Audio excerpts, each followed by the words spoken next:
جب تک چڑیا گھونسلے میں دبکی رہتی ہے وہ اسے دھمکاتا رہتا ہے، اب وہ جال کے اندر خود ہی پھڑ پھڑا رہا ہوگا۔ حافظ صاحب، آپ تو ہمارے ساتھ گلگت نہیں گئے تھے، آپ کو ان سب باتوں کا کیسے پتہ چلا؟ او بیبی، اب تو میری قیافہ شناسی پر شک کر رہی ہو؟ میں تو اس مستان کو عرصے سے جانتا ہوں، اس کا مشغلہ ہی یہ ہے، معصوم لڑکیوں کو سیریل کے جال میں پھنسانا اور ان کے حسن کی قیمت وصول کرنا۔ مگر ان کی تو اپنی بیوی اتنی خوبصورت ہے، بیوی کو بھی اسی طرح پھنسایا تھا، یہ تو کئی لڑکیوں کو خراب کر چکا ہے۔ اب میں مجبور ہو گئی ہوں، میں نے توشہ آپا سے وعدہ کیا تھا سیریل کا باقی کام تو ختم کرنا ہی ہوگا، اصولاً تو ختم کرنا ہوگا، مگر ڈر ڈر کے کڑ کڑ کے نہیں۔ ایک تگڑا سا سہارا ڈھونڈو، عارضی ہی صحیح، اس کے ساتھ گھومو پھرو، دندناؤ۔ شریف اور بے بس لڑکیوں کو سب ڈراتے ہیں۔ خاموشی طاری ہو گئی۔ تھوڑی دیر بعد بولا، تم نے مستان کی صورت دیکھی تھی؟ تمہیں میرے ساتھ دیکھ کر کیسے لٹک گئی تھی؟ آئینہ پھر مسکرانے لگی۔ حقیقت میں اسے اس طرح آنے میں مزہ آ رہا تھا۔ وہ سوچنے لگی، اچھا ہوا وہ حافظ صاحب کے ساتھ آ گئی، ورنہ مستان اس کے سر ہو جاتا کہ وہی اس کو چھوڑ کر آئے گا۔ اس کے ساتھ موٹر میں بیٹھ کر جانا کس قدر تکلیف دہ ہوتا۔ مستان کتنی دیر تک پورچ میں کھڑا رہا، اسے یقین نہیں آ رہا تھا کہ آئینہ جیسی نکچڑی لڑکی حافظ صاحب کی گاڑی میں بیٹھ کر چلی گئی۔ مگر کیوں؟ اس نے اپنی موٹر نکالی اور گھر کی طرف چلا، مگر سارا راستہ مستان کو آئینہ کی مسکراہٹ یاد آتی رہی، حافظ صاحب کی طنزیہ نظریں یاد آتی رہیں۔ وہ اتنا پریشان تھا کہ اسے گاڑی نہیں چلائی جا رہی تھی۔ پھر کیا ہوا؟ وہ اپنے آپ سے کہتا، یہاں لوگ اکٹھے کام کرتے ہیں، وہاں ایک دوسرے سے لفٹ لے لیتے ہیں، کسی کی موٹر میں بیٹھ کے جانا اتنا معیوب تو نہیں۔ مگر نہ جانے کیوں اس کے دل کو عجیب طرح سے تکلیف ہو رہی تھی، چبھن، درد، کسک۔ وہ گھر پہنچا، توشہ بستر پر لیٹی اس کا انتظار کر رہی تھی۔ پچھلے ہفتے توشہ کے سارے ٹیسٹ آ گئے تھے، اس نے لیلا کو فیکس کر دیے تھے۔ اگلے دن لیلا نے مستان کو دفتر میں فون کر کے کہا تھا، مستی بھائی رپورٹیں مایوس کن آئی ہیں، پلیز بیشتر اس کے کہ مزید دیر ہو جائے توشہ کو امریکہ بھیج دیں، مگر اسے کچھ نہ بتائیں، جلدی سے ویزا لگوا دیں۔ بھائی ہم دونوں کے پاسپورٹ پر 5 سال کا ویزا لگا ہوا ہے، فکر نہ کرو، میں اسے فوراً بھیجتا ہوں، تھوڑا سا کام رہ گیا ہے، وہ مکمل کر کے میں بعد میں آ جاؤں گا۔ توشہ کو اس کا انتظار تھا، کیونکہ لیلا نے اسے فون پر بتایا تھا کہ مستی بھائی سے میری بات ہو گئی ہے، تم آنے کا پروگرام بناؤ۔ مستان کو دیکھ کر توشہ اٹھ بیٹھی، اس کا پریشان اڑا ہوا چہرہ دیکھ کر سمجھی کہ وہ اس کے لیے ہراساں ہو رہا ہے۔ تھوڑی دیر پہلے اس کے دل میں ابال اٹھا تھا کہ مستی سے پوچھے گی اسے کیا ہوا ہے وغیرہ وغیرہ، مگر اب سوچنے لگی مجھے خود حوصلے سے کام لینا چاہیے۔ کھانا کھاؤ گی؟ اس نے موڈ خوشگوار بنا کر کہا۔ نہیں، مستان نے روکھا سا جواب دیا۔ چائے پیو گے؟ اس نے دوبارہ پوچھا۔ دل نہیں چاہ رہا، وہ آ کے صوفے میں دھنس گیا۔ توشہ پاس آ کر بیٹھ گئی۔ لیلا سے بات ہوئی تھی؟ ہاں، پھر سوچ میں گم ہو گیا۔ کیا بات ہوئی تھی مستی؟ توشہ نے پوچھا۔ وہ اپنے خیالات میں غلطاں پیچاں بیٹھا رہا۔ مستی میں کیا پوچھ رہی ہوں؟ توشہ پھر بولی۔ توشہ تمہیں پتہ ہے آج آئینہ جمال حافظ کی گاڑی میں بیٹھ کر چلی گئی۔ مستی تم کیا کہہ رہے ہو؟ توشہ کے ذہن کو ایک دھچکا سا لگا۔ وہ سمجھ رہی تھی کہ وہ اس کی بیماری کی وجہ سے پریشان ہوگا، مگر اس کے ذہن میں ابھی تک آئینہ کا خیال بیٹھا ہوا تھا۔ تم یقین کرو توشہ، وہ آرام سے اس الو کے پٹھے کی گاڑی میں بیٹھ کر چلی گئی۔ تو کیا ہوا؟ توشہ نے تلخی سے کہا۔ وہ جس کی گاڑی میں چاہے بیٹھ کے چلی جائے۔ توشہ تم غافل کو نہیں جانتی، وہ اعتماد کے قابل نہیں، بھروسے کا آدمی نہیں ہے۔ مگر تمہیں اس سے کیا مستی؟ آئینہ سمجھدار لڑکی ہے، اپنا برا بھلا جانتی ہے۔ خاک جانتی ہے؟ وہ بولا۔ وہ ہماری ذمہ داری ہے، تم اس کی ماں سے وعدہ کر کے اسے لائی تھی، اگر کچھ اونچ نیچ ہو گئی تو؟ توشہ غصے کے مارے وہاں سے اٹھ گئی، دوسرے کمرے میں جا کر رونے لگی۔ مستان کو ذرا بھی اس کا خیال نہ تھا، وہ ایک لمحے کے لیے اس کے لیے پریشان نہیں ہوا، اسے فکر ہی نہیں کہ توشہ کس فکر میں گھلی جا رہی ہے۔ وہ تھوڑی دیر روتی رہی اور طرح طرح کے وسوسے اسے ستاتے رہے۔ کچھ دیر تو مستان سوچ میں غرق رہا، پھر اس نے ادھر ادھر دیکھا، اسے احساس ہوا کہ توشہ ناراضگی کے مارے یہاں سے اٹھ گئی ہے۔ وہ اسے ڈھونڈتا ہوا دوسرے کمرے میں آ گیا۔ جانا، تم خفا ہو گئی؟ کیا بات ہے، کیوں رو رہی ہو؟ آئی ایم سوری، کبھی کبھی میں احمقانہ حرکتیں کرتا ہوں نا، وہ بولا۔ نہیں مستان، آج مجھے یقین ہو گیا ہے کہ تم آئینہ جمال سے محبت کرنے لگے ہو، توشا نے کہا۔ آج تک میں یہ بات زبان پر نہیں لائی تھی، مجھے تمہارے بارے میں ایسا کہنا بھی اچھا نہیں لگتا، مگر آج تمہاری حالت دیکھ کر، خدا کے لیے توشا، خدا کے لیے ایسی بات نہ کہو، خدا نہ کرے میں تمہارے علاوہ کسی اور سے محبت کرنے کا سوچوں بھی۔ قسم لے لو۔ کس کی قسم لینا چاہتی ہو؟ نہیں مستان، ان معاملوں میں قسموں کی ضرورت نہیں ہوتی، محبت بھی ایک ایمان ہے، یا تو ہے یا نہیں ہے، درمیان میں کوئی کیفیت نہیں ہوتی۔ تم کہو تو میں اپنی بیٹی کے سر پر ہاتھ رکھ کے قسم کھاؤں کہ مجھے آج بھی تم سے روز اول والی محبت ہے؟ نہیں، میری بیٹی کے سر پر ہاتھ رکھ کے ہرگز قسم نہ کھانا، دنیا میں میری دولت یہی بیٹی ہی تو ہے۔ مستان نے جلدی سے اپنا ہاتھ توشا کے سر پر رکھ دیا۔ اچھا تو پھر تمہاری قسم کھاتا ہوں۔ مستان، کیا تم مجھ سے جان چھڑانا چاہتے ہو؟ توشا نے آنکھوں میں آنسو بھر کے کہا۔ نہیں تو پھر میرے سر پر ہاتھ رکھ کر جھوٹی قسم کیوں کھا رہے ہو؟ جان تمہیں کیا ہوا ہے؟ مستان نے اپنا ہاتھ اس کے سر سے ہٹا لیا۔ بیماری نے تمہیں شکی اور چڑچڑا کر دیا ہے۔ نہیں مستان، شک اور حالات نے مجھے بیمار کر دیا ہے۔ میں پہلے بیمار نہیں تھی، اب ہوئی ہوں، مگر تم پہلے ایسی شکی بھی نہیں تھی۔ جب چیزیں بدلنے لگیں تو آدمی شک میں مبتلا ہو جاتا ہے۔ اچھا بتاؤ، میں تمہارا شک کیسے دور کر سکتا ہوں؟ بس اب رہنے دو۔ کیوں رہنے دو؟ میں انشاءاللہ اپنا اعتماد بحال کروں گا، میں نے ساری زندگی تمہارے ساتھ گزارنی ہے۔ اچھا یہ بتاؤ، میری بکنگ ہو گئی؟ توشا نے پوچھا۔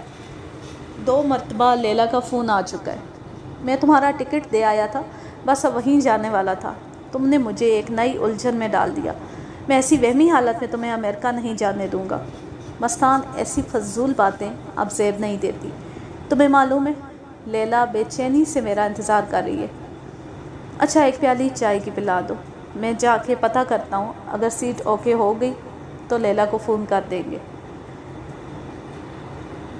آئینہ جمال ایک غیر محسوس طریقے سے غافل صاحب کی جادو بھری باتوں میں اسیر ہوتی چلی گئی۔ اسے ان کے پاس بیٹھنا، ان کی باتیں سننا بہت اچھا لگتا۔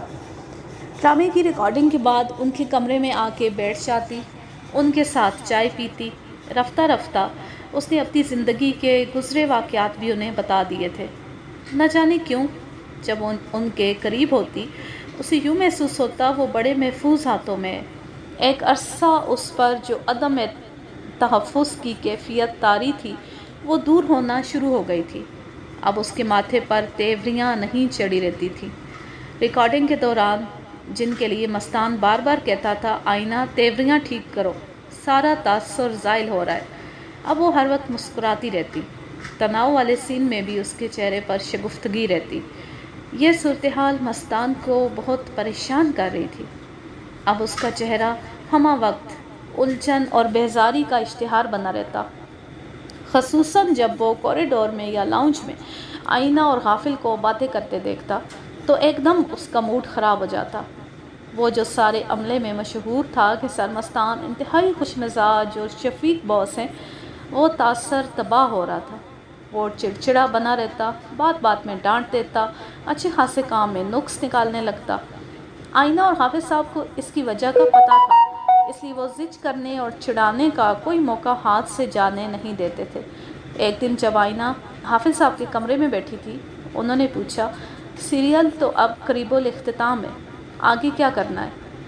وہ بولی، اس سیریل کے بعد بہت ساری پرائیویٹ کمپنیوں کی طرف سے مجھے آفرز آنے لگی ہیں۔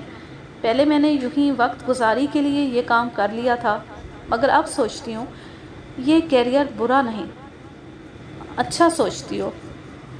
اصل میں کوئی شے اپنی ہیئت میں بری نہیں ہوتی، خود انسان اپنے رویے سے اسے برا بناتا ہے۔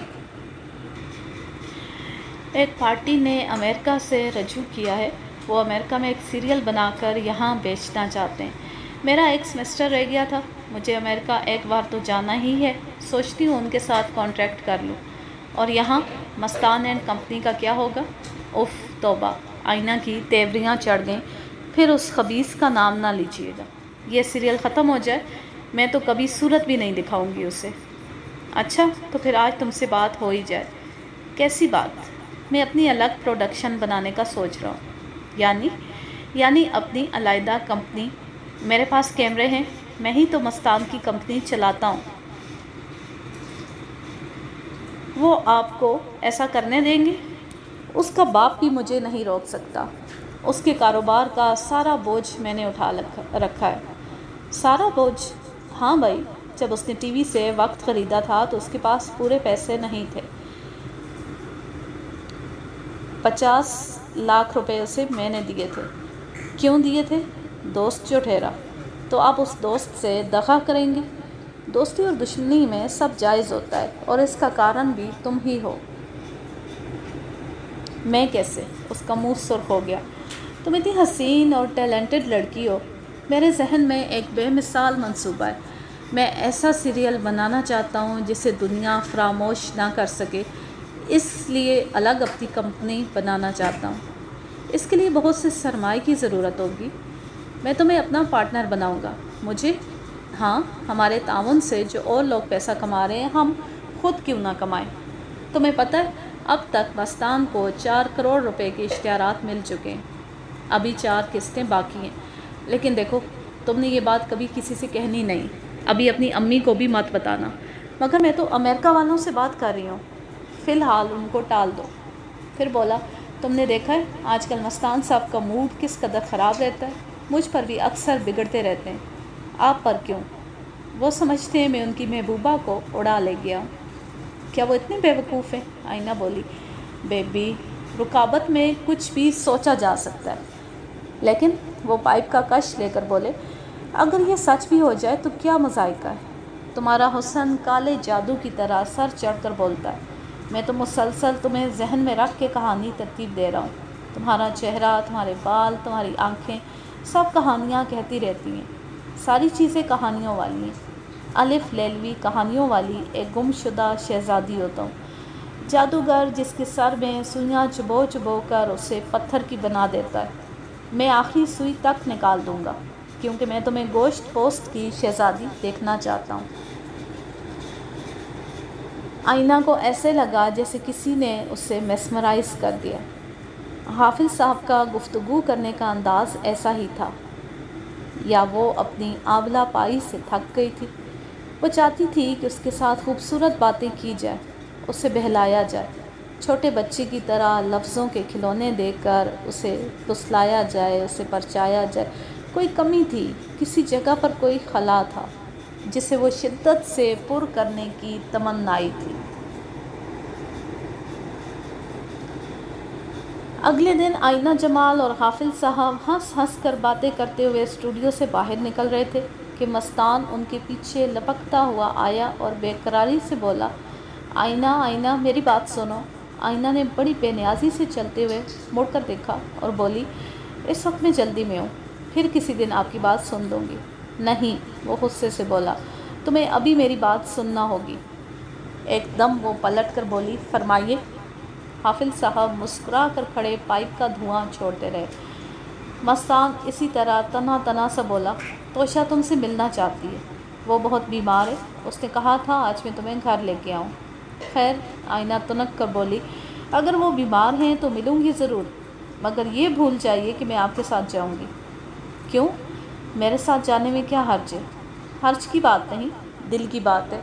مستان کا منہ غصے سے لال ہو گیا۔ حافظ صاحب ہنس کر بولے، دل کی نہیں، اعتماد کی بات ہے۔ مستان بولا، کچھ دنوں میں توشہ علاج کی غرض سے امریکہ چلی جائے گی، وہ تم سے کچھ ضروری باتیں کرنا چاہتی ہے۔ ٹھیک ہے، آئینہ نے جانے کے لیے قدم بڑھائے، میں خود توشہ آپی سے فون پر بات کر کے طے کروں گی اور ملنے جاؤں گی، آپ کے ساتھ جانا ضروری نہیں، وہ تمہارا انتظار کر رہی ہوگی۔ مستان اس کے پیچھے لپکا، اس کے انتظار پر آپ اس قدر بے چین کیوں دکھائی دے رہے ہیں؟ یہ کہہ کر آئینہ حافظ صاحب کی موٹر کا اگلا دروازہ کھول کر ان کے ساتھ اگلی سیٹ پر بیٹھ گئی۔ انہوں نے بھی جلدی سے کار سٹارٹ کی اور باہر نکال لے گئے۔ مستان حیرت اور حسرت کی تصویر بنا وہاں کھڑا رہ گیا۔ دونوں نے باہر نکل کر زوردار کہکا لگایا، شاباش، یہ ہوئی نا دلاورانہ چال، حافظ صاحب نے کش لے کر کہا۔ دیکھ لو میری صحبت کا چند دن کا تم پر کتنا اچھا اثر ہوا ہے۔ واقعی؟ آئینہ نے ہنس کر اپنے بال سمیٹے۔ بال اس طرح نہ سمیٹا کرو، وہ بولے۔ کیوں؟ بیبی تمہیں نہیں معلوم، جب تم بال کھلے رکھتی ہو تو احساس ہوتا ہے محبت کا سارا سلسلہ انہی بالوں سے وابستہ ہے۔ غافل صاحب، میں نے کہا تھا نا کہ آئندہ مشکل باتیں نہ کریں۔ کرتا رہوں گا تو تم سمجھنے کے قابل ہو سکو گی۔ اب تو یوں لگتا ہے تمہارے ساتھ ایک روحانی سا رشتہ بن گیا۔ ابھی تو ہم نے مل کر بہت سارے کام کرنے جن کی تفصیل میں تمہیں بتا چکا ہوں۔ آئینہ چپ رہی۔ حافظ صاحب بولے، آئینہ تم پتہ نہیں کب مجھے سمجھو گی، میں تمہیں اچھی طرح جان گیا ہوں۔ تم ایک دم پیاری سی چڑیا ہو جس کا دل ہر وقت دھک دھک کرتا رہتا ہے۔ ہوا چلے تو ڈر جاتی ہو، پتا کھڑکے تو شکاری کے خوف سے ہراساں رہتی ہو، ایک شکاری جائے تو دوسرا آ جاتا ہے۔ یہ دنیا دراصل شکاریوں سے بھری ہوئی ہے۔ تمہیں چاہیے کہ تم کسی نفیس شخص کی، دلیر شخص کی پناہ میں چلی جاؤ۔ تھوڑا توقف دے کر بولا، میرا مطلب ہے کسی شریف النفس آدمی سے شادی کر لو۔ آئینہ کا چہرہ اتر گیا۔ ماما بھی یہی کہتی رہتی ہیں کہ تمہارے سب وہموں اور غموں کا علاج شادی ہے، مگر میں آپ کو بتا چکی ہوں اس حادثے کے بعد میں کسی اور سے محبت نہیں کر سکتی۔ بس یہیں پر لڑکیاں غلطی کر جاتی ہیں۔ تم کسی مرد سے شادی کر لو جو تم سے محبت نہ مانگے، صرف تم سے محبت کرے، تم پر چھاؤں کرے، تمہیں دنیا کی دھوپ سے اس طرح بچائے جس طرح مرغی اپنے پروں تلے اپنے چوزے چھپا لیتی ہے، وہ تمہیں اپنی باہوں کے حصار میں رکھے، تمہارے دل میں چھپی یادوں کو نہ کریدے، تمہارے غم کا بھی احترام کرے، تمہارے لیے خوشیوں کا اہتمام کرے۔ کیسی انہونی اور ناممکن باتیں کر رہے ہیں آپ حافظ صاحب؟ بھلا دنیا میں ایسے لوگ ہوتے ہیں۔ وہ ایک ہاتھ سے 2-3 کش لے کر بولے، یہ دنیا ہر قسم کے انسانوں سے بھری ہوئی ہے، صرف تلاش کرنے والا دل اور شناخت کرنے والی نظر چاہیے۔ نہ میرے پاس دل ہے نہ نظر، نہ مجھے تلاش کرنے کا شوق ہے۔ وہ بیزاری سے بولی، اچھا نہ کرو تلاش، مگر امید تو رکھو۔ میری امیدیں ٹوٹ چکی ہیں، اسی کیفیت سے تو میں تمہیں نکالنا چاہتا ہوں۔ ہر ناممکن بات ممکن ہو جاتی ہے۔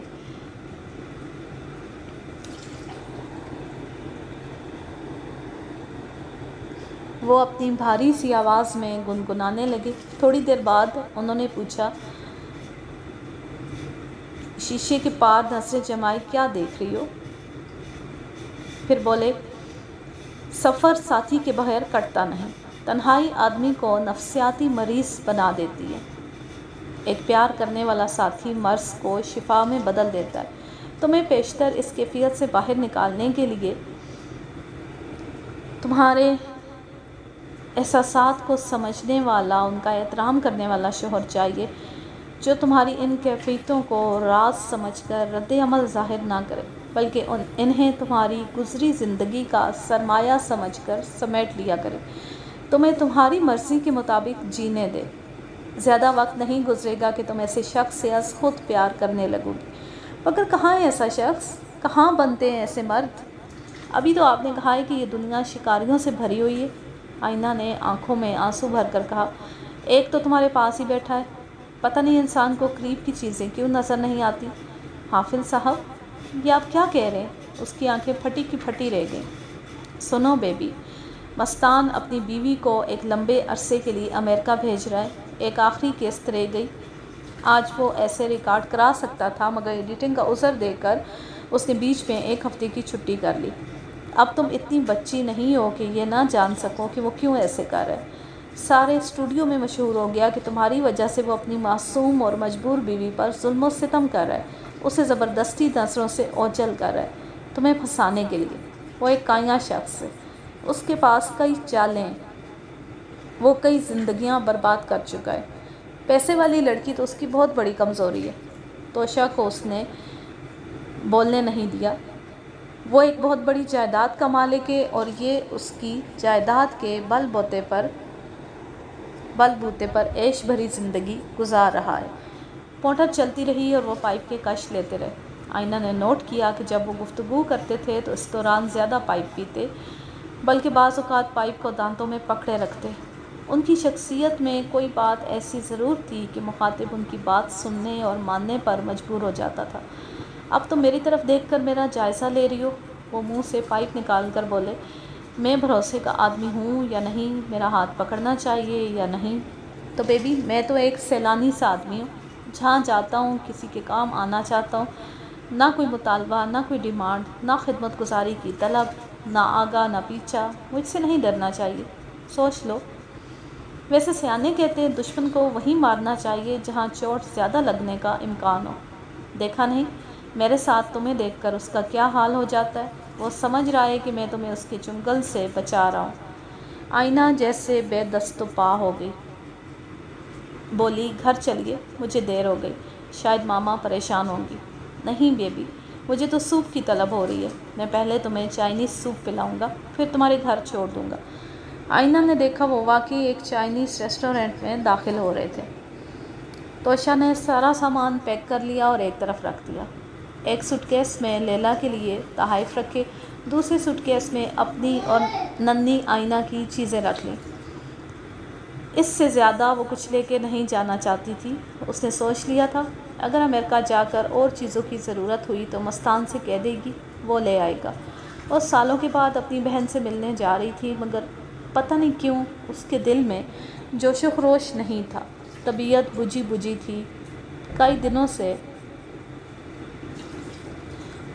گھر کو ٹھیک کر رہی تھی، ایک ایک شے کو تالا لگا رہی تھی، گھر میں اب دھیان رکھنے والا کوئی تھا بھی نہیں۔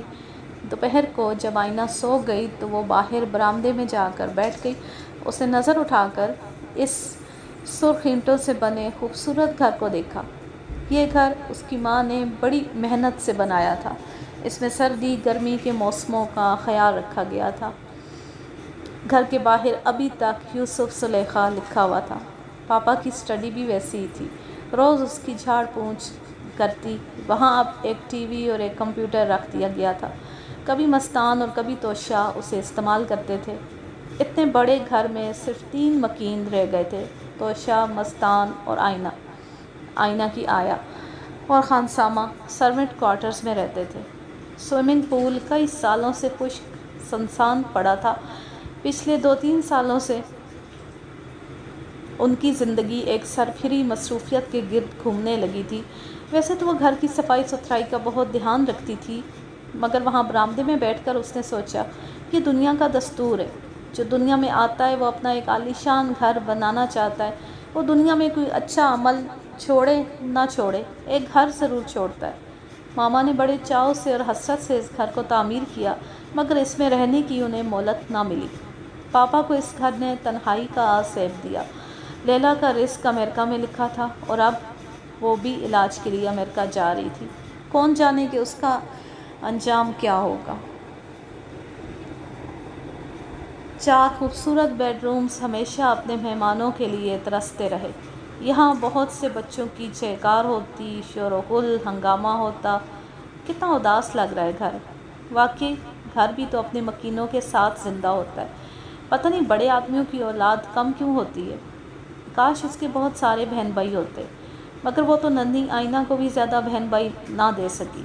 حمل کے دوران ڈاکٹر نے ایک خطرناک بیماری ہو جانے کا خدشہ ظاہر کر دیا تھا، مگر اس وقت اسے کسی بیماری کی پرواہ نہ تھی۔ کسی بھی قیمت پر ایک بچہ درکار تھا، ہاں اس کی زندگی کی قیمت پر ہی۔ پھر مستان کی بیماری، اس کا علاج، نئے کاروبار کی شروعات، سب نے مل کر اسے سوچنے کی مہلت ہی نہ دی۔ حالانکہ اس نے اپنی ڈاکٹر سے وعدہ کیا تھا کہ بچے کی پیدائش کے بعد وہ پہلے اپنا مکمل چیک اپ کروا کے علاج کروائے گی۔ بچہ تو خود نوید زندگی ہے۔ آئینہ گود میں آئی تو ساری فکر دور ہو گئی، سارے اندیشے ختم ہو گئے۔ اس نے کرسی کے ساتھ ٹیک لگا کر آنکھیں موند لیں اور اس گھر میں گزارا ہوا لمحہ لمحہ چننے لگی۔ جانے کیوں آج ماما اور پاپا بہت یاد آئے۔ تنہائی کے جنگل میں خدا کا خیال آتا ہے یا ماں کا خیال آتا ہے؟ بندہ اللہ کو پکارتا ہے یا ماں کو یاد کرتا ہے؟ کاش کہیں سے ماما یا پاپا آ جائے۔ اس کی آنکھوں سے آنسو بہنے لگے، اسے چاپ سی سنائی دی۔ آنسوؤں سے بھری آنکھیں کھولی تو گیٹ کی طرف سے کچھ لوگوں کو آتے دیکھا۔ ایک مرد وہیل چیئر پر بیٹھا ہوا تھا، ایک عورت ویل چیئر کو دھکیل رہی تھی اور 4 چھوٹے چھوٹے بچے آس پاس چلے آ رہے تھے۔ اس نے سوچا کوئی مانگنے والے محتاج ہیں۔ فوراً خانسامہ کو آواز دے کر کہا کہ انہیں وہیں روک لیا جائے اور ان کی مدد کر دی جائے، مگر وہ تو اس کی طرف بڑھتے ہی آ رہے تھے۔ اس نے دوبارہ آواز دی لیکن تب تک وہ قریب آ کے کھڑے ہو گئے۔ توشا کی آنکھیں آنسوؤں سے دھندلائی ہوئی تھیں۔ اس نے دوپٹے سے آنکھیں صاف کی، ان سب کو باری باری دیکھنے لگی۔ پھر وہ عورت جس نے چادر لپیٹی ہوئی تھی بولی، توشا بی بی، آپ نے ہمیں پہچانا؟ توشا نے نفی میں سر ہلایا۔ اس عورت نے مرد کی طرف اشارہ کر کے کہا، یہ آپ کے شکور چاچو ہیں۔ شکور چاچو حیرت سے اس سے دیکھ رہے تھے اور اس کی آنکھیں پھٹی کی پھٹی رہ گئیں۔ ویل چیئر پر ایک شخص بیٹھا تھا جس کے سر کے بال سفید ہو گئے تھے، آنکھوں پر چشمہ لگا تھا، چہرے پر جھریاں پڑ گئی تھیں اور وہ 2 ٹانگوں سے محروم تھا۔ یہ تینوں ہماری بیٹیاں ہیں اور یہ ہمارا اکلوتا بیٹا۔ معاف کیجیے، آپ لوگ اتنے عرصے کے بعد آئے کہ میں آپ کو پہچان نہ سکی۔ بیٹھیے بیٹھیے۔ خانسامہ آ گیا تھا، اس نے کرسیاں منگوائیں اور ان کے لیے چائے لانے کو کہہ دیا۔ ساتھ ہی حجن خالہ کا ضعیف سراپا اس کی نظروں میں گھوم گیا۔ کہا کرتی تھی، میری جان میرے بیٹے میں پھنسی ہے، کہتی ہوں میرا سارا ماس لکڑی ہو جائے، میری آنکھیں زندہ رکھنا۔ ایک بار اپنے بیٹے کو ان آنکھوں سے دیکھنے کی آس سے کیسا کیسا واسطہ دیتی تھی اپنے بیٹے کو دیکھنے کے لیے۔ مگر یہ ہوا کیسے چاچی؟ توشا نے گلوگیر آواز میں پوچھا۔ بس بیٹی کیا بتاؤں، روزینہ رونے لگی۔ مجھے اعتراف کرنا چاہیے کہ یہ سب میرے برے اعمالوں کی سزا ہے، میرا ہی قصور ہے۔ میں شکور کو لیبیا لے گئی، یہ وہاں دن رات محنت کرتے، اوور ٹائم کرتے، چھٹی کے دن کرائے کی ٹیکسیاں چلاتے۔ بس ایک دن ایکسیڈنٹ ہو گیا جس میں دونوں ٹانگیں ضائع ہو گئیں۔ بہت علاج کروایا، کمپنی جو کچھ دے سکتی تھی اس نے دیا اور ہمیں واپس بھیج دیا۔ میرے امی ابا بھی فوت ہو چکے ہیں، اب آنکھیں کھلی ہیں جب سب لٹا چکی ہوں۔ جب تک وہ اپنی درد بھری کہانی سناتی رہی، شکور باقاعدہ اینک اتار کر روتا رہا۔ وہ خاموش ہوئی تو شکور لرزیدہ آواز میں بولا، میری اماں مجھے یاد کرتی ہوں گی۔ توشا کو ایک دم غصہ آ گیا، بولی، شکور چاچو، آپ اپنی اماں کا نام نہ لیں، ایسی ماں کا دل دکھایا آپ نے۔ وہ غالباً 90 سال زندہ رہیں، ان کی زندگی کا ایک لمحہ بھی ایسا نہ گزرا ہوگا جب بہانے سے آپ کا نام نہ لیا ہو۔ وہ تو آخری وقت میں ہڈیوں کا ایک پنجرہ بن گئی تھی، اس پنجرے میں جان آ جاتی تھی جب وہ عبدالشکور کہتی تھی، یہ صلہ ہوتا ہے ماں کا جو آپ نے دیا۔ ہاں میں نے سزا پائی، ماں کی دعائیں ساتھ ہوتی تو یہ حادثہ نہ ہوتا۔ مت کہیے ایسا، مائیں ہمیشہ دعائیں دیتی ہیں۔ حجن خالہ نے کبھی آپ کو بد دعا نہیں دی۔ جب آپ کا کافر دل مومن نہیں ہوا تو پھر قدرت کو یہ سزا دینا پڑی۔ شکر ہے یہ دن دیکھنے کے لیے وہ زندہ نہیں ہے۔ شکور اور روزینہ کافی دیر رو رو کر اپنی غلطیوں کا اعتراف کرتے رہے۔ چائے آ گئی، توشا نے بچوں کو چائے پلائی۔ پھر روزینہ بولی، توشا بیٹی، آپ کی امی کے ہم پر بہت احسانات ہیں۔ ہاں، اسی لیے تو آپ ان کی رحلت کا افسوس کرنے بھی نہیں آئی تھی کہ کہیں آپ کو حجن خالہ کا منہ نہ دیکھنا پڑے۔ بس بی بی، اور شرمندہ نہ کرو، اب میں اپنی زندگی آپ لوگوں کی خدمت میں گزار دوں گی۔ وہ روتے ہوئے بولی، نہیں چاچی، ہمیں آپ کی خدمت گزاری کی ضرورت نہیں ہے، ویسے بھی میں آج شام کی فلائٹ سے امریکہ میں لیلا کے پاس جا رہی ہوں۔ پھر اس نے مختصراً انہیں لیلا کے بارے میں بتایا اور یہ بھی بتایا کہ اس کی طبیعت خراب رہتی ہے، وہ علاج کے لیے جا رہی ہے۔ روزینہ نے بڑی حسرت سے سارے گھر پر نظر ڈالی اور بولی، اب ہم کیا کریں؟ توشا نے براہ راست عبدالشکور کو مخاطب کر کے کہا، شکور چاچا، تلافی کی صورت یہی ہے کہ آپ گاؤں جائیں، اپنی ماں کی قبر پر جا کر معافی مانگیں اور جتنے نیک کام وہ ادھورے چھوڑ گئی ہیں وہ مکمل کرنا شروع کر دیں۔ ان کی خواہش تھی کہ آپ گاؤں میں رہیں، ان کے پاس رہیں۔ چلیے اب رہ لیجیے، اب اس گاؤں میں ساری سہولتیں ہیں، اسکول، کالج ہیں، ہسپتال ہے، آپ کے بچے وہاں تعلیم حاصل کر سکتے ہیں۔ اگر میری ماں کی روح خوش ہو تو میں یہ بھی کرنے کو تیار ہوں۔ نہیں نہیں، ہم سب جائیں گے، ہم اماں کے گاؤں میں جا کے رہیں گے، ہم ان کی ہر وصیت پوری کریں گے۔ روزینہ ایسے رو رہی تھی جیسے اس نے کبھی غرور نہ کیا ہو، کبھی زبان درازی نہ کی ہو، کبھی بدتمیزی اور بےہودگی نہ کی ہو۔ افسوس، توشا نے دل میں سوچا، کاش انسان ٹھوکر کھانے سے پہلے سنبھل جائے۔ قدرت ظالم نہیں ہے، وہ تو ماں کی طرح مہربان ہے، مگر انسان خود اپنے اوپر ظلم کرتا ہے اور پھر دہائی دیتا ہے۔ شام کو جب مستان توشا کو ایئرپورٹ لے کر جا رہا تھا تو وہ معمول کے خلاف بہت گمبھیر اور بہت سنجیدہ لگ رہا تھا، جیسے کسی گہری سوچ میں ڈوبا ہوا۔ اس کا موڈ ٹھیک کرنے کے لیے اس نے راستے میں اسے عبدالشکور اور روزینہ کی آمد کا پورا قصہ سنایا۔ نہ اسے حیرت ہوئی نہ غصہ آیا، آخر میں بس اتنا ہی کہا، توشا تم نے بہت اچھا مشورہ دیا ہے انہیں، اس سے بہتر رد عمل نہیں ہو سکتا تھا۔ پھر توشا نے اسے بتایا کہ گھر کو مکفل کر کے اندر باہر کا سارا انتظام اس نے کس کے سپرد کیا ہے۔ خانسامہ جب تک تم رہو گی یہاں رہے گا، آیا کوارٹر میں اپنے بال بچوں کو لے آئے گی اور خان چوکیدار سارے گھر کی حفاظت کرے گا۔ پھر وہ خاموش ہو گئی، اس کا چہرہ دیکھ کر سوچنے لگی کہ شاید وہ اس کے جانے سے آزردہ ہو رہا ہے، اس کی صحت کے بارے میں متفکر ہے۔ اسٹیئرنگ گھماتے ہوئے اچانک مستان نے کہا، توشا میں نے تمہیں کہا تھا تم آئینہ جمال کو مل کے اسے عبدالغفور غافل کے سارے کرتوت بتاتی جاؤ۔ توشا کو دھچکا لگا تھا، تو وہ ابھی تک آئینہ جمال کے بارے میں سوچ رہا تھا؟ اسے اس وقت بھی اپنی بیوی کا خیال نہیں تھا؟ اگر سفر درپیش نہ ہوتا تو اس وقت اس سے الجھ جاتی، مگر جانے سے پہلے وہ اس سے لڑنا نہیں چاہتی تھی۔ ذرا حوصلہ کر کے بولی، اس نے فون پر مجھ سے بات کی تھی، وہ آنا نہیں چاہتی تھی، وہیں سے خدا حافظ کہنا چاہتی تھی، اور اس نے یہ وعدہ کیا تھا کہ پورا سیریل مکمل کروائے گی، آخری قسط کی ایڈیٹنگ ہونے تک اسٹوڈیو آتی رہے گی۔ سیریل کی بات نہیں ہے، وہ خبیث غافل اسے اچھی طرح شیشے میں اتار چکا ہے۔ آئینہ بہت سمجھدار لڑکی ہے، توشا نے کہا۔ خاک سمجھدار ہے، جھک مار رہی ہے، اس کے اشاروں پر چل رہی ہے۔ گود میں بیٹھی آئینہ کا سر اپنے سینے کے ساتھ لگا کر توشا نے کہا، مگر مستی تمہیں آئینہ جمال کا خبت کیوں ہو گیا ہے؟ وہ اپنا اچھا یا برا خود سمجھ سکتی ہے۔ ہاں ہاں کہہ دو میں اس پر عاشق ہو گیا ہوں، فدا ہو گیا ہوں۔ چپ کرو مستی، توشا نے دکھ بھرے لہجے میں کہا، تم بس اپنا طرز عمل دیکھو، کیا ایک بیوی کو رخصت کرنے کا یہ انداز ہے؟ تمہیں یہ بھی نہیں معلوم میں کتنے عرصے کے لیے جا رہی ہوں، میں واپس آؤں گی یا نہیں؟ یہ کہہ کر توشا رو پڑی۔ بس وہی عورتوں والا حربہ، بات کی نہیں کہ آنسو چھلک آئے۔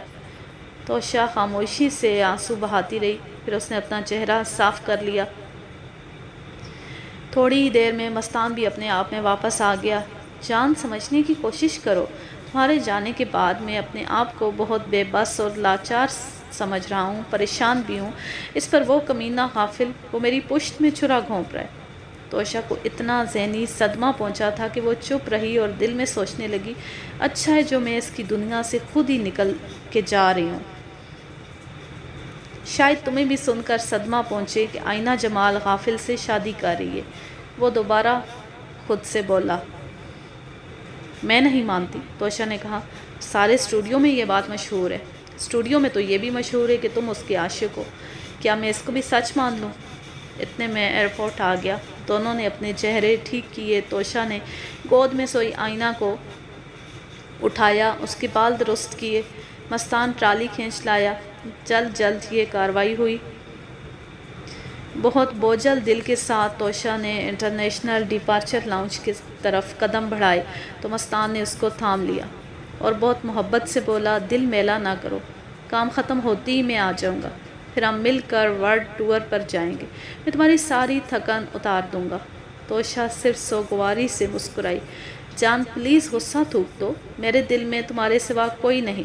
اس نے بڑھ کر آئینہ کو پیار کیا، توشا کو گلے لگایا۔ مائک میں اعلان ہو رہا تھا، وہ پرنم آنکھوں سے خدا حافظ کہہ کر اندر چلی گئی۔ مستان اسٹوڈیو میں داخل ہوا تو حافظ صاحب کے کمرے کا دروازہ کھلا دیکھا، سیدھا وہیں آ گیا۔ حافظ صاحب حسب معمول پائپ منہ کے ساتھ لگائے کچھ پرنٹ دیکھ رہے تھے۔ مستان کو دیکھا، تو کھڑے ہو کر ہاتھ میں لایا۔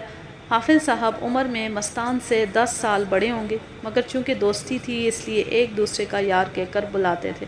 ہنس کر بولے، غریب خانے پر آئے ہو؟ آج کیا بات ہے؟ مستان نے ان کے طنز کو نظر انداز کیا، کیونکہ آج وہ دوستانہ سطح پر ان سے بڑی نرمی سے بات کرنے آیا تھا۔ حافظ یار، اب یہ مذاق چھوڑو اور سنجیدہ ہو جاؤ، مستان نے کہا۔ کون سا مذاق؟ وہ منہ سے پائپ نکال کر بولا، یہی جو تم آئینہ کے ساتھ کر رہے ہو۔ میں آئینہ کے ساتھ مذاق کر رہا ہوں؟ تم پاگل ہو گئے ہو؟ کیا مطلب ہے تمہارا اس سے؟ یہاں اسٹوڈیو میں مشہور ہو رہا ہے کہ تم اس سے شادی کر رہے ہو۔ میں شادی کر رہا ہوں؟ حافظ نے دھواں چھوڑ کر کہا، تم نے غلط سنا ہے۔ تو پھر؟ مستان جلدی سے بولا، پہلے پوری بات سن لو، بلکہ آئینہ مجھ سے شادی کر رہی ہے۔ تو کیا فرق ہوا اس بات سے؟ مستان ایک دم غصے میں آ گیا۔ فرق ہے یار من، شی از ان لو ود می۔ یہ اس کا فیصلہ ہے کہ وہ میرے ساتھ شادی کرے گی، اور تم اسے سمجھا سکتے ہو کہ تم اس کا میچ نہیں ہو۔ تمہاری اور اس کی عمر میں بہت فرق ہے، سٹیٹس میں فرق ہے۔ کیا اس کو نظر نہیں آتا؟ اس کی نزدیکی نظر کمزور ہے۔ وہ تو بچی ہے، تم تو بچے نہیں ہو۔ واہ واہ تمہاری منطق۔ جب تمہارے سیریل میں ایک بھرپور عورت کا کردار ادا کرے تو وہ عورت بن جاتی ہے، میرے لیے بچی ہے۔ دیکھو حافظ، میں تمہارے ساتھ فضول بحث کرنے نہیں آیا، میں تمہیں کہنے آیا ہوں کہ آئینہ کی زندگی کے ساتھ نہ کھیلو۔ یہ میری مرضی ہے اور میرا اپنا معاملہ ہے۔ تب تو اسے بتانا پڑے گا کہ تم کتنی لڑکیوں کی زندگی برباد کر چکے ہو۔ بتا کے دیکھ لو۔ اگر وہ تمہاری بات کا اعتبار کر جائے تو میں تمہارا شکر گزار ہوں دوست۔ تم نے اس کے ساتھ کچھ ایسا کیا ہے کہ وہ سیدھی آ کے میری جھولی میں گر گئی ہے۔ میں تو کبھی لڑکیوں کی پرواہ نہیں کرتا۔ تو مجھے اسے سمجھانا پڑے گا حافظ صاحب۔ مستان نے اپنی بڑی ہتک محسوس کی۔ ایسے فضول مغز ماری نہ کرو، میرے اندر ایک خاص کشش ہے۔ جب میں کسی لڑکی کو نظر بھر کر دیکھتا ہوں تو وہ ریزسٹ نہیں کر سکتی۔ میری شخصیت میں جاذبیت ہے، میری باتوں میں جادو ہے۔ آج تک جو پھنسی ہے وہ پھڑکی نہیں۔ دیکھو حافظ، مستان نے اپنا لہجہ ذرا نرم کیا، آئینہ بڑے بھلے گھر کی لڑکی ہے اور توشہ اسے اپنی ذمہ داری پر یہاں لائی تھی۔ اب توشہ بھابی کی ذمہ داری ختم ہو گئی ہے کیونکہ سیریل کی ریکارڈنگ مکمل ہو چکی ہے۔ اب تمہارا یا توشہ بھابی کا نہ تو آئینہ پر حق ہے اور نہ احسان ہے۔ شہر میں اس کے حسن اور اداکاری کی دھوم ہے۔ اب آئینہ میری ہوگی اور آئندہ میرے ڈراموں میں کام کیا کرے گی۔ نہیں، یہ کبھی نہیں ہوگا۔ اچھا، جو تم نے کرنا ہے کر کے دیکھ لو، بس تم اس سے شادی نہیں کرو گے۔ تمہاری اس دھمکی کے بعد انشاءاللہ ضرور شادی کروں گا۔ تمہیں شادی میں مدعو کروں گا اور اسی شہر میں ولیمہ دوں گا۔ میں اور تم ساتھ ہی نہیں رہ سکیں گے۔ جس کے پاس حسین چہرہ ہو وہ شہر میں اکیلا نہیں ہوتا۔ مستقبل قریب میں تم میری قسمت پر رشک کرو گے، مگر حسد کرنے کی ضرورت نہیں۔ تم جانتے ہو میں ہمیشہ سے قسمت کا دھنی ہوں۔ میں دیکھ لوں گا حافظ صاحب، میں دیکھ لوں گا۔ جاؤ جاؤ، کسی اور کو دھمکانا۔ تم بھی تو اپنی بیوی کو امریکہ بھیج کے اس پر ڈورے ڈالنا چاہتے تھے۔ بکواس ہے، میں اس کی عزت کرتا ہوں، مجھے اس کا احترام ہے۔ ہر حسین لڑکی کو لوگ یہی کہہ کر پھنساتے ہیں۔ ٹھیک ہے، مستان کھڑا ہو گیا، میں اسے تمہارے ہاتھوں برباد نہیں ہونے دوں گا، یہ کہہ کر باہر نکل گیا۔ حافظ صاحب نے کہکا لگایا، جسے جاتے جاتے اس نے سنا اور اپنے کمرے میں جا کر غصے پر قابو پاتا رہا۔ حافظ صاحب نے فون اٹھایا۔ آئینہ اس وقت گھر پر تھی۔ بولے، بیبی، ابھی وہ آیا تھا، تمہارا بیبون۔ آئینہ بولی، کون؟ وہی تمہارا عاشق نامراد، مجھے دھمکا کر گیا ہے، کہہ رہا تھا تم میری محبوبہ سے شادی کر کے دیکھو، میں تمہیں قتل کرا دوں گا۔ اس کی یہ ہمت ہو گئی؟ ابھی بہت کچھ کہا ہے اس نے۔ اصل میں ہم نے اس کے ارادوں پر پانی پھیرنا ہے۔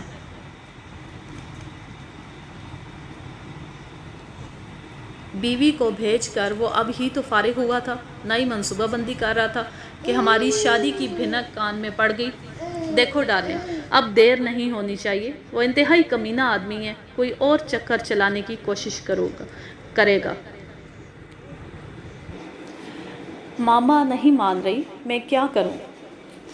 بھائی تم ہر ایک کو مسخر کر لیتی ہو، ماما کے ساتھ بھی کوئی جادو چلاؤ نا، ادھر ہمارا حال برا ہوا جاتا ہے۔ دیکھنا وہ بیبون پھر ادھر آئے گا۔ اچھا نام رکھا ہے آپ نے اس کا، آئینہ بولی۔ بلکہ میں تو سوچ رہا ہوں تمہارے ساتھ مل کر جو سیریل بنانا ہے اس کا نام بیبی اینڈ بیبون نہ رکھ دیا جائے۔ آئینہ کہکا لگا کر ہنسی۔ حافظ صاحب، آپ کی خیال آرائی کی داد دینا پڑے گی۔ ہائے میری جان، اس نے ٹھنڈی سانس بھر کر کہا۔ ایسا کھنکتا ہوا چاندی کا کہکا لگایا ہے کہ میرے دل پر لگائے جا کر۔ میں تو کہتا ہوں تمہارے کہکہوں پر ایک سیریل بنایا جائے۔ اچھا حافظ صاحب، ماما آ رہی ہیں، جلدی خوشخبری دو نا۔ یہ کہہ کر انہوں نے فون بند کر دیا۔ آج انہیں اندازہ ہو گیا تھا کہ ان کی اور مستان کی اب نہیں چل سکے گی۔ پہلے بھی وہ کئی بار لڑ کر جا چکے تھے، مگر اب کے معاملہ کچھ اور ہو گیا تھا۔ آج کے لیے بس اتنا ہی۔ اب میں لیتی ہوں آپ سے اجازت۔ جہاں رہیں خوش رہیں، شاد و آباد رہیں، ہنستے مسکراتے رہیں۔ اللہ حافظ، اللہ نگہبان۔